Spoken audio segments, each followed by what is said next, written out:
thank you to my patrons. Your generosity and commitment to my work is astonishing. I sincerely appreciate it. If you'd like to see your name in the credits and gain access to a plethora of other perks, bonuses, and extras, please consider becoming a patron today. Simply click the link in the description below. Thank you. I think there's nothing more important. There's no question that is more important than is there an afterlife. And it just changes everything. You bet. Here we have Mr. Cleese waxing lyrical about the possibility of consciousness surviving the death of the body, about the possibility of an afterlife, all the while admitting that he doesn't know what's going on. But I think what's going on, I have no idea. But there must be something. But I think something's going on. This is spectacularly frustrating. This is fallacious in the extreme. If you do not know, you do not get to insert your selected woo. It's that simple. Take the risk of thinking for yourself. Much more happiness, truth, beauty, and wisdom will come to you that way. Thank you. Hey everybody, Magic Skeptic here, and you're all very welcome to another episode of A Magician's Thoughts. Up for today, we have one John Cleese, and I'm going to come right out and admit it, this is going to be a very difficult video for me. I'm a huge fan of John Cleese. I think he is a comedic genius. Will you stop talking about the war? Me? You started it? We did not start it. Yes, you did. You invaded Poland. And furthermore, he was actually something of a social revolutionary insofar as his criticism of organized religion is concerned. If you take religion to be a sort of revelatory and rather authoritarian creed, you know, in which certain things are handed down, must not be examined, must be obeyed, and there is a sort of an authoritarian structure enforcing it. If that's what you mean by religion, then I suppose it is in many ways anti-religious, but it's certainly not against Christ or anything Christ said. It is against the manifestations of certain aspects of organized religion. And I think one's entitled to criticize people. If you go back through the annals of television history, you will find John Cleese resisting cardinals and bishops and pontiffs and members of the Catholic Church. You don't make people open by producing the sort of buffoonery that you produce. You certainly don't make people open by giving them the kind of garbage I was given at school. Well, then I'm very sympathetic. You're right, Malcolm. I mean, 400 years ago, we would have been burnt for this film. Now, I'm suggesting that we've made an advance. But I'm suggesting... And so it's very, very difficult for me to make this video because John Cleese, in my view, has fallen from grace. He has become a purveyor of woo. In his case, it is the woo of life after death. He has become convinced in the truth of the idea that our consciousness survives the death of the physical body. And shockingly enough, he doesn't have very good arguments or evidence to support this proposition. Instead, all he has is fallacies, indignation, and a sense of siege. And so I just wanted to point out at the outset that this is going to be a difficult video for me because I absolutely love John Cleese. I derive no pleasure at all from criticizing him, and I derive no pleasure at all from exploring his obvious and manifesting irrationality. But whether I like someone or not is not part of the selection mechanism that I use on this channel. If I like someone and they utter irrational nonsense, they are as deserving of criticism as a person that I do not like. So with that said, we're going to dive right in here and explore John Cleese's claims of consciousness surviving the death of the body. All I'll say, dear listener, is buckle up because what you're about to hear is absolutely ridiculous. I think there's nothing more important. There's no question that is more important than is there an afterlife. And it just changes everything. You bet. And yet it's something that's just not spoken about. If I brought this up as a British dinner party, there would be embarrassment. You know?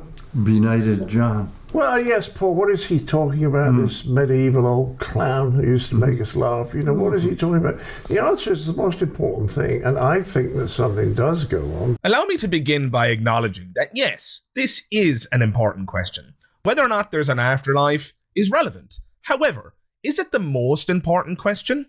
That I am more skeptical of. Perhaps it depends on the kind of afterlife that's on offer.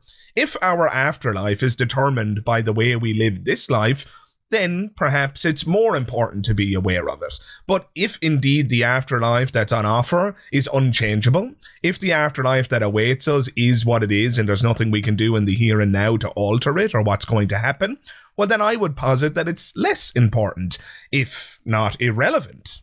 Furthermore, please notice that any woo can be explained in these terms. Take the example of vampires. If vampires exist, it's probably one of the most important things for us to be aware of.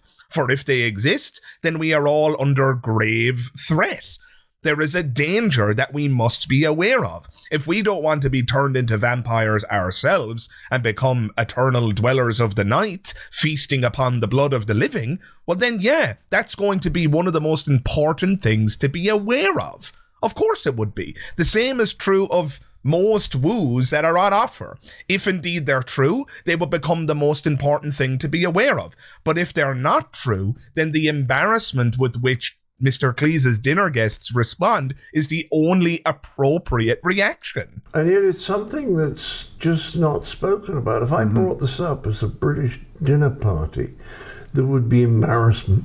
You know? The problem is, there's no good evidence to suggest that vampires are a legitimate and real threat in the world. So any preparation to deal with a potential vampire attack should rightfully disqualify an individual from rational conversation. And likewise, it is the same with talk of an afterlife. So if the afterlife exists, and the quality of that afterlife is in part or in whole determined by how we live this life, then it is arguably one of the most important questions. However, if the afterlife doesn't exist, then it is irrelevant. Then the embarrassment with which Mr. Cleese's dinner guests respond is entirely appropriate. Just like with the vampire analogy, if I brought up vampires as a prescient and important problem at a dinner party, my guests would be well within their rights to view me as a lunatic, to view me as a moron. In other words, tabling the topic of vampires as an important and prescient matter that one's dinner guests should be made aware of should disqualify you from rational conversation. I think that is undeniable. So what we have here is a very strange argument that's being presented by Mr. Cleese. Arguably, the existence of an afterlife is one of the most important questions. If, and that's the most important word here, if, and only if, it's true. And so that makes Cleese's point rather bizarre.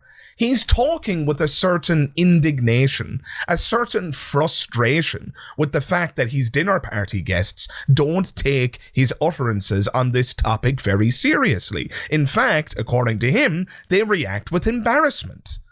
And he seems to be bothered by this. He seems frustrated. He seems to be irritated by the fact that these people aren't taking this prescient and important question seriously. But he's leaving out the if. It's only prescient and important, and your dinner guests should only care about it, Mr. Cleese, if it's true. And considering the embarrassment with which your dinner guests allegedly react, you haven't given them a reason to believe the truth of these claims that you're making. And so it's not important. It is irrelevant. Utterly irrelevant until such time that you demonstrate that it is true or likely true. Until then, I'm sorry, but you do just sound like the medieval old fool who used to make us laugh.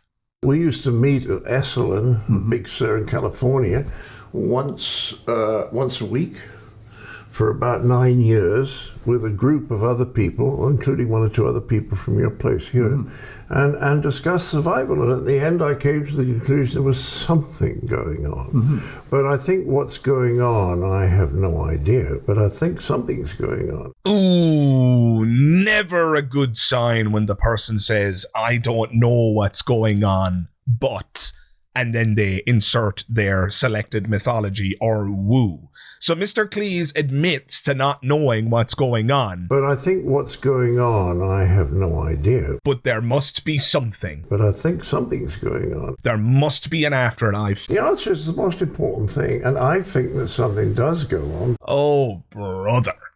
If you, by your own admission, do not know what's going on, that is the end of the conversation until such time that you can gather more evidence. It's quite simple. But no, here we have Mr. Cleese waxing lyrical about the possibility of consciousness surviving the death of the body, about the possibility of an afterlife, all the while admitting that he doesn't know what's going on. But I think what's going on, I have no idea. But there must be something. But I think something's going on. This is spectacularly frustrating. This is fallacious in the extreme. If you do not know, you do not get to insert your selected woo. It's that simple. If you do not know, you must engage in further investigation until such time that you do know. And if people say, well, that's a bit woolly, isn't it? I want to say, look at quantum physics, which is the best description we have of our reality. And you find particles that affect other particles simultaneously at huge distances apart. One particle affects another particle simultaneously. And it appears sometimes that things move backwards in time. Well, if anybody said that normally, the people would come with the flapping white coats, but they don't because they're quantum physicists. So we believe them. We don't know what it means or anything, but the answer is quantum physics is deeply worrying. I think Niels Bohr said that when you approach quantum physics for the first time, if you're not shocked, you didn't understand it. So if the reality of quantum physics, which is the best description we got of this life we live in, is so strange, why should an afterlife question like that be straightforward and simple? And there you have it, dear listener. Quantum mechanics, therefore afterlife. Can you believe it? My God. This is grim. This pivot to quantum mechanics has become so common among purveyors of woo that it is now established as its very own fallacy, the quantum physics fallacy. This is the fallacy whereby somebody appeals to the weirdness of quantum mechanics in order to demonstrate the truth of their own selected woo. And that is precisely what Cleese is doing here. Yes, quantum mechanics is incredibly bizarre. It is counterintuitive in the extreme, which is probably what led Richard Feynman to utter the following sentence. If you think you understand quantum mechanics, you don't understand quantum mechanics. Now, guys, I am not a quantum physicist. I am not qualified to speak on such matters. And to my knowledge, nor is John Cleese. But let's just table that for a moment. I've already accepted and acknowledged, yes, quantum mechanics is bizarre. It is incredibly counterintuitive. I grant that easily. But you do not get to launch from quantum mechanics is weird to therefore this other weird thing might actually be true. That is fallacious in the extreme. Please notice that I could use that exact same argument to demonstrate the alleged truth of any weird claim. Quantum mechanics is weird and counterintuitive, so we would be foolish to rule out the possibility of vampires. This is ridiculous. The weirdness of one thing is not evidence for the truth of the weirdness of another thing. It doesn't work that way.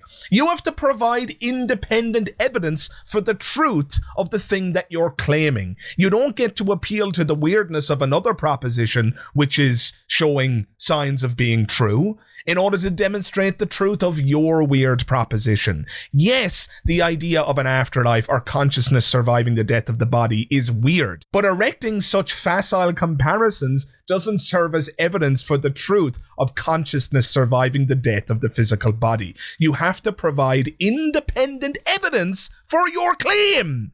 It's that simple. You can't just appeal to the weirdness of quantum mechanics. That is fallacious in the extreme. I can't quite believe that I'm having to explain this. But the fact that people like Cleese are willing to make arguments like this means that we have to rebut these claims. We have to provide a counterpoint, because some people are taking these kinds of comparisons seriously. Oh yeah, I see, quantum mechanics is really bizarre and counterintuitive, so therefore this other thing that's bizarre and counterintuitive might also be true. You know what the difference is? There's actual evidence to support quantum mechanical conclusions. There is observational data. There are experiments that demonstrate the truth of the weirdness of quantum mechanics. Look up the double slit experiment if you're interested, dear listener. Show me just one experiment on the side of consciousness surviving the body. Show me a sample of observational data. Show me anything that serves as decent evidence for the conclusion that consciousness survives the body. But no, Cleese has zippo, nothing, zilch, zero evidence.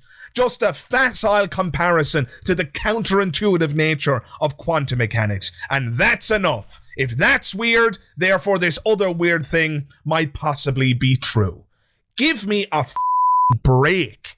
And the final point I'll make is this. Please notice that once again, Mr. Cleese demonstrates his frustration with how woo claims are treated versus how scientific claims are treated. He points out that if a civilian or non-scientist were to make these kinds of strange claims, that mental health professionals would likely show up and haul that person away and lock them up in a mental health institution. Well, if anybody said that normally, the people would come with the flapping white coats, but they don't, because they're quantum physicists. In other words, Mr. Cleese is frustrated. He appears to be irritated by the fact that his counterintuitive claims are treated differently from the counterintuitive claims of quantum mechanical theorists. But again, please notice the chasm that exists between those two examples. Quantum mechanics is demonstrable. It is supported by experimentation and research. Credentialed scientists aren't making claims that their asses can't cash. They're demonstrating the truth of the counterintuitive nature of quantum mechanics through experimentation. That is not the same when it comes to purveyors of woo like Mr. Cleese here. Mr. Cleese isn't demonstrating the truth of any of his woo. He is simply erecting facile comparisons between his counterintuitive woo and the counterintuitive nature of quantum mechanics. And as far as he's concerned, that's enough for his claims to be taken seriously. He believes that the dinner guests at his party who react with embarrassment are engaged in something of an inconsistent epistemology. He thinks it's unfair to treat his woo with skepticism and embarrassment, and then in the same breath to take quantum mechanics seriously. But the difference is evidence. We treat your claims with embarrassment and skepticism, Mr. Cleese, because you haven't provided a shred of decent evidence.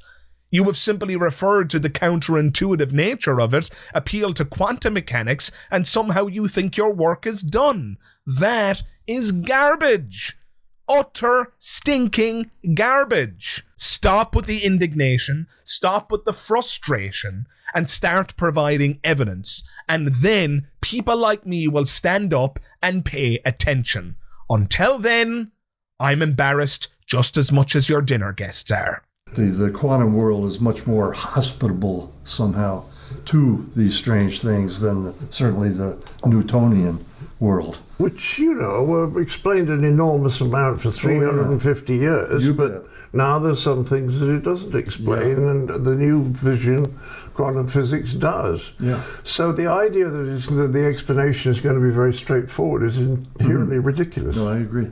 Yeah. And it's really important to emphasize that we're not trying to overthrow mainstream science. It's great as far as, it's a fantastic human achievement. It really is.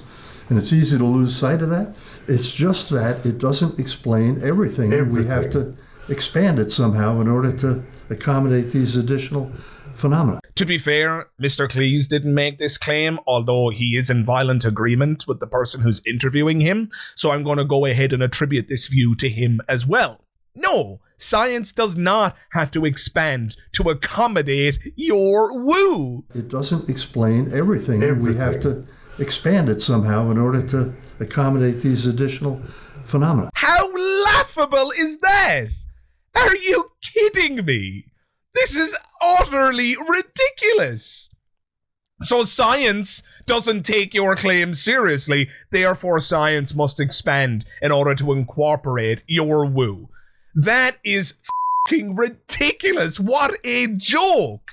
The reason science doesn't incorporate your view or your woo is because your woo is evidentially bankrupt.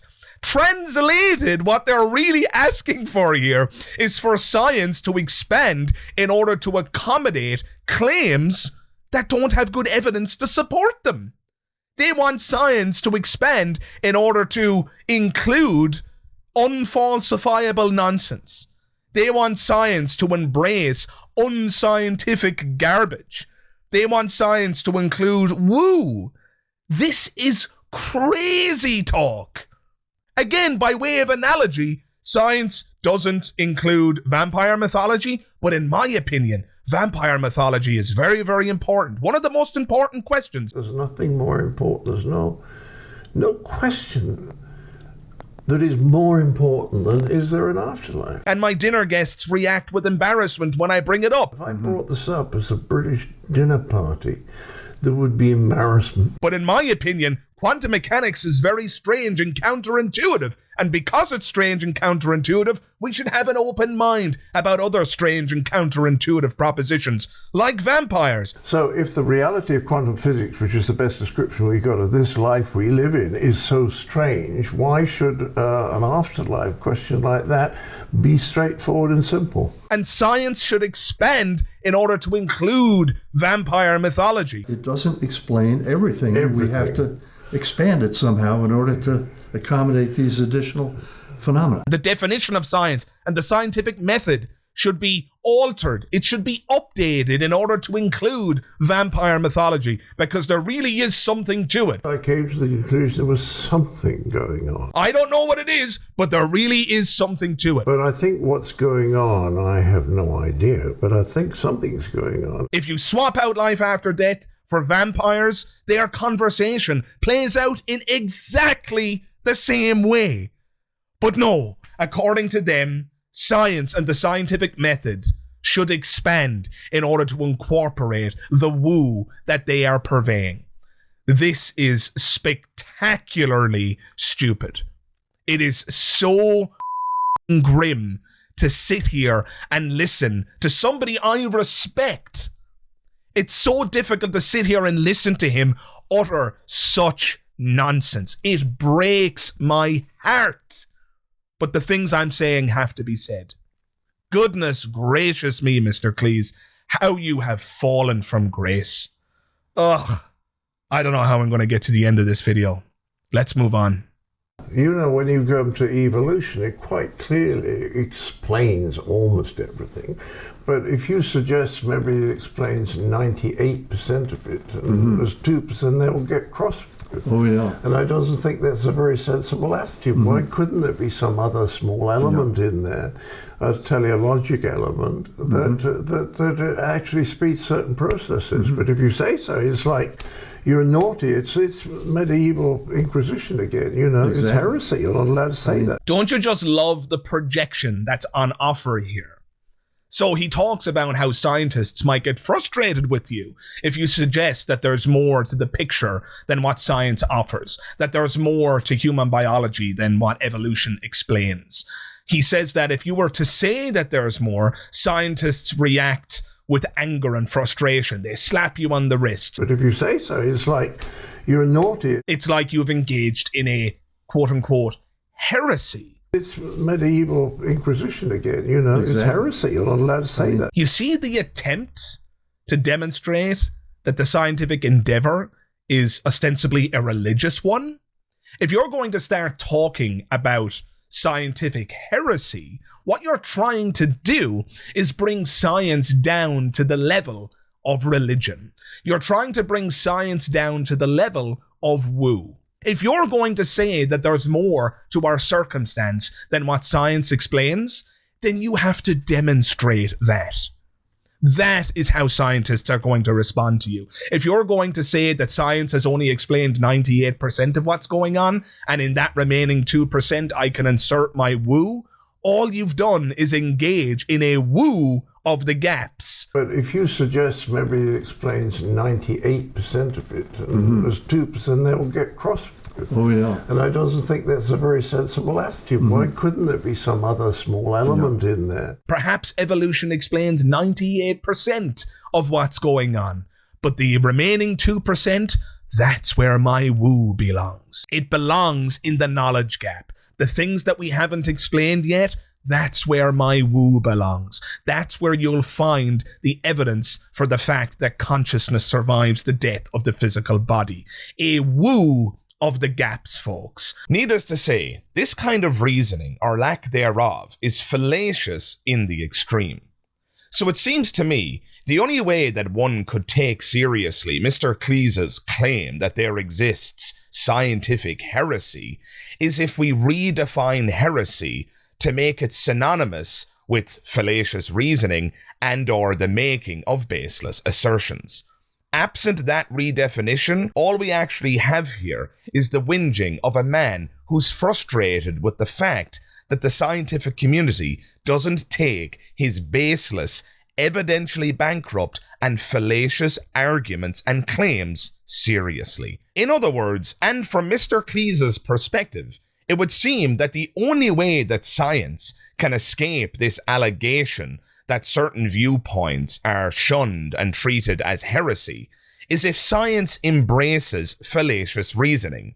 For Mr. Cleese to be satisfied that the scientific endeavor is sufficiently open-minded, it is necessary for the scientific community to embrace fallacious reasoning and baseless assertions to boot.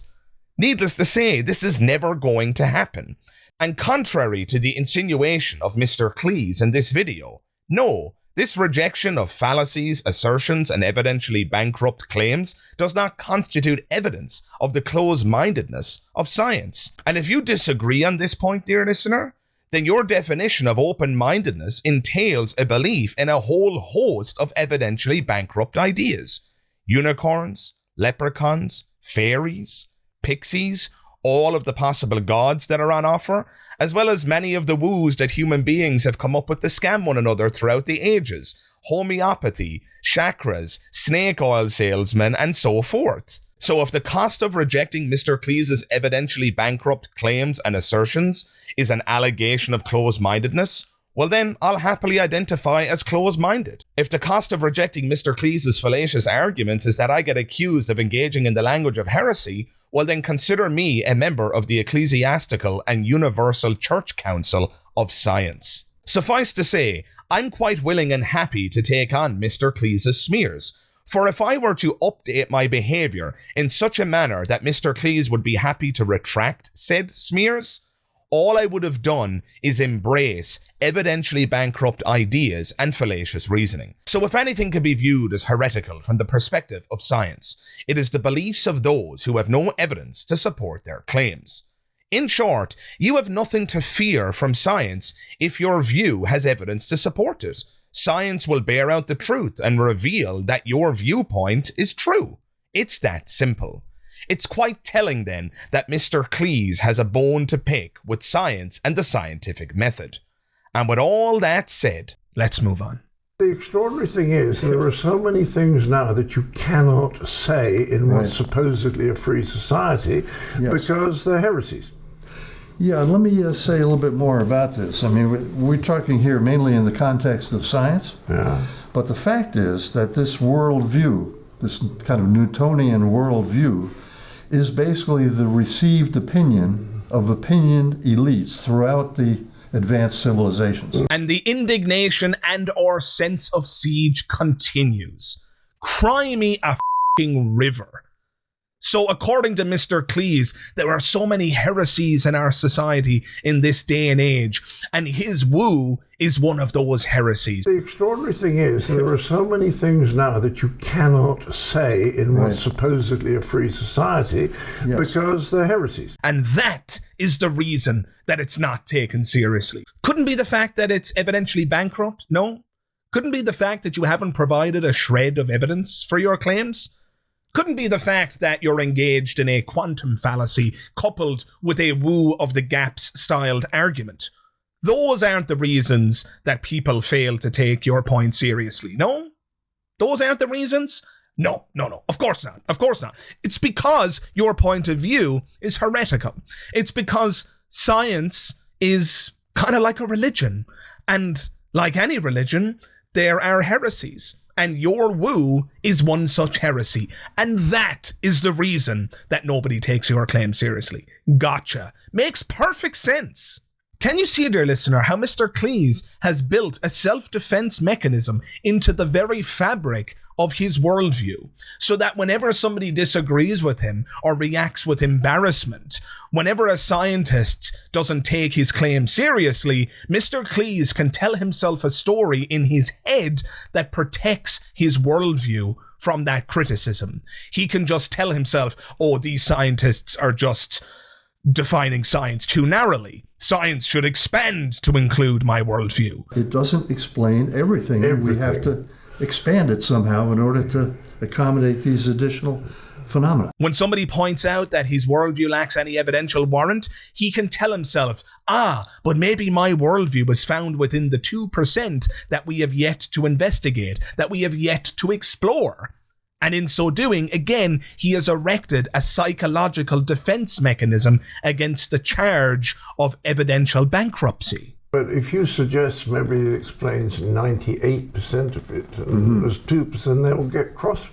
Oh, yeah. And I don't think that's a very sensible attitude. Why couldn't there be some other small element in there? And last, but by no means least, he has convinced himself that science and the scientific method is akin to a religion. And like any religion, there are heresies. And he has decided that his worldview, this idea that life continues after death, is one such heresy. And so that's the reason that his viewpoint is not taken seriously. It's heresy. You're not allowed to say that. So he has erected a self-justifying, insulated worldview. He has created a string of beliefs that he has cobbled together that are impervious to criticism. There's always going to be another ad hoc justification for why his view isn't taken seriously. It's because science should expand. It's because his view is found in the 2% that we don't understand. Yada, yada, yada. In other words, it's everybody else's fault for not taking his woo seriously. He's right. He doesn't quite know what's going on, but he believes that he's definitely right. Everybody else is wrong. The scientific community is wrong. The public who react with embarrassment are wrong. Anybody who might raise evidential concerns, those people are wrong. His viewpoint is under siege. His viewpoint is a heresy, and that is the reason that it isn't taken seriously. This is what irrationality looks like, folks. You couldn't get a more exquisite example of a self-justifying viewpoint. What you're witnessing in this video, in my opinion, is the opposite in every conceivable way to skepticism. And for that reason, nobody should take these claims seriously. Not least this utterly ridiculous claim of heresy and the sense of siege that is on offer here. It's appalling. And for that reason, I'm going to move on. It's captured our educational institutions, our media. It's everywhere. You can't escape from it. And anybody who raises a hand to say maybe there's more is going to get slapped on the wrist, like you said. Yeah. Educational institute, it's penetrated the humanities. The humanities are being vaporized by the increasing impact of mainstream science, And classical the science. extraordinary thing is, it's totally contrary to science. Because science is not a belief system. Right. It's a method of inquiry. Yes. And if you say, well, you mustn't inquire into those things, it's not science anymore. Mm-hmm. So that. Excellent. Excellent. Good. That was fun, wasn't it? And unfortunately, dear listener, this video is going to end on a very, very depressing note. This worldview that they've erected, this narrative that they have constructed in order to defend their woo from criticism, extends so far that they're attacking the education system, that they're attacking all of science and anybody who cares about evidence. It's captured our educational institutions, our media. It's everywhere. You can't escape from it. And anybody who raises a hand to say maybe there's more is going to get slapped on the wrist, like you said. Yeah. This Newtonian worldview, as they put it. This kind of Newtonian worldview. The scientific worldview where, shockingly enough, we believe that evidence is important. How dare we? How dare we place primacy on evidence? How dare we care about whether or not we can demonstrate the truth of our beliefs? How dare we? How radical is that? What a terrible thing to have penetrated the education system. What a terrible thing for scientists to take seriously. Valuing evidence. My God, how shocking is that? If you cannot demonstrate the truth of your beliefs, nobody should take them seriously. But rather than accept that, here we have Mr. Cleese and his confidant attacking the entire scientific establishment, the entire educational establishment. That's how poisoned they are. That's how far the rot has gotten, that they're willing to throw out education, science, the whole kit and caboodle in order to defend their ridiculous point of view, rather than simply accept, you know what, I don't have evidence for this. I would have more respect for Mr. Cleese if he were to admit, you know what, I don't have evidence for this. I can't prove that it's true, but I'd really like it to be true because I'm old and I'll be dead soon and I'm afraid of death. I would really, really like this to be true, but I accept and understand and acknowledge that there's not a shred of evidence for it, but I live in hope. I would accept that. I would respect that so much more. But no. Instead, everybody else is wrong. Furthermore, no scientist is saying that you mustn't inquire into those things. The fact is, we did inquire into those things and we discovered that there was no evidence. The evidence was lacking. And if you say, well, you mustn't inquire into those things, it's not science anymore. And the final point I'll make is this. Mr. Cleese alleges that science isn't science anymore if scientists neglect to look into certain things, such as his chosen woo. And to that, I'll say this. Is chemistry no longer chemistry because chemists have ceased their investigations into alchemy? Is biology rightly disqualified as a science if biologists fail to inquire into the legitimacy of claims about unicorns or leprechauns or other alleged mythological creatures? I think not. I think biology is in good standing, even though scientists are disinterested in leprechauns and unicorns. And I think chemistry is in good standing as a science, despite the fact that chemists are no longer interested in alchemy. It doesn't work the way Mr. Cleese is alleging. You don't get to allege that scientists are no longer doing science simply because they're uninterested in your claims about the legitimacy of an afterlife, about the truth of consciousness surviving the death of the physical body. If you want scientists to be interested in that proposition, Mr. Cleese, you need to provide some legitimate evidence. You need to do a hell of a lot better than a quantum fallacy coupled with a woo of the gaps. You need to do a hell of a lot better than offering a sense of siege. I'm sorry, science is, in fact, in good standing. And the fact that they're not interested in your woo claims tells us nothing about the legitimacy of the scientific endeavor. In fact, the opposite is true. It tells us everything we need to know about the legitimacy of your claims. For if there were good evidence in favor of what you were claiming, scientists would be immensely interested in exploring that data. But Mr. Cleese hasn't provided any. Instead, all we have are fallacies and a sense of indignation. And that simply isn't good enough. And in closing, I want to leave you with some very wise words, the message of which Mr. Cleese and all other purveyors of woo could do with heeding. The fascinating thing is, these words were uttered by Mr. Cleese himself, at a time when his skeptical faculties were more finely tuned.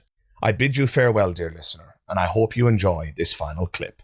Goodbye. It's also about closed systems of thought, whether they're political or theological or religious, whatever.